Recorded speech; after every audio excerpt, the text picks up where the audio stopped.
2021 anthu 4 anachita katangale ndi sata. Anapereka contract ya mabiliyoni mwachinyengo.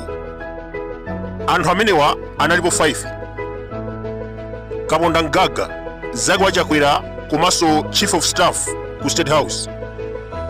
Analandira galimoto ya Mercedes Benz kuchokera kwa sata. Renek Matemba, mkulu wakale wa ACB, anapasidwa 17 million. George Kainja, Inspector General, analandira galimoto ya 14 million. Mwaikaluwa, Police Commissioner ku Nzuzu, anapasidwa 34 million. Komanso panali John Suzi Banda, ameneyu ndi lawyer komanso chairman wa PPDA, department yopanga approve requirement ya boma.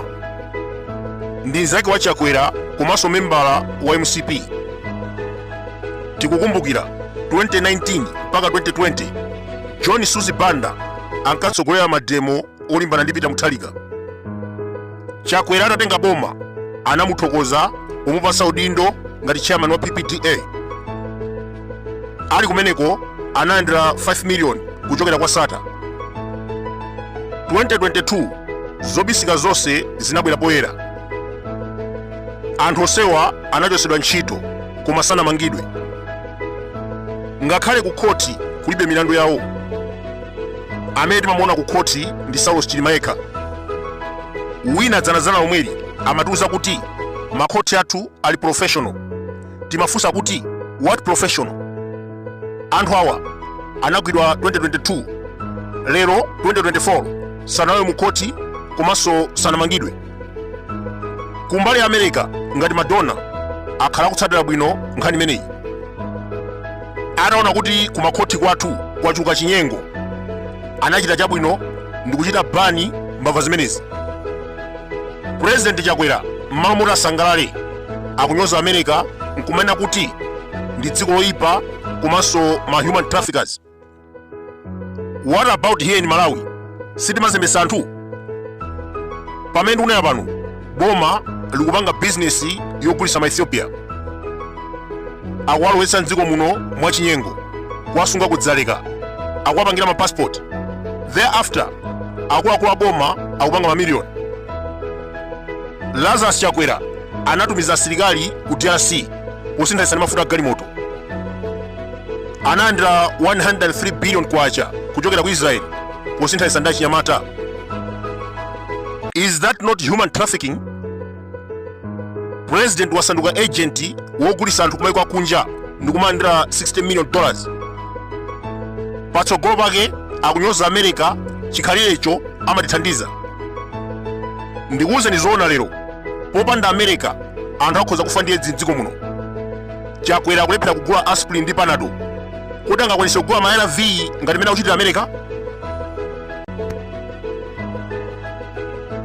America imapereka zilango kwa mbava zonse zimene zikuba ndalama zawo.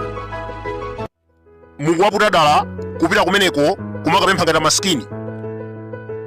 Akakupatsani mukufuna asapange kalondolondo. That will not be accepted.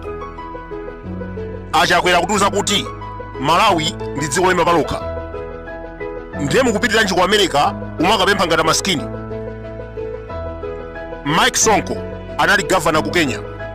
Amos Wako anali attorney general.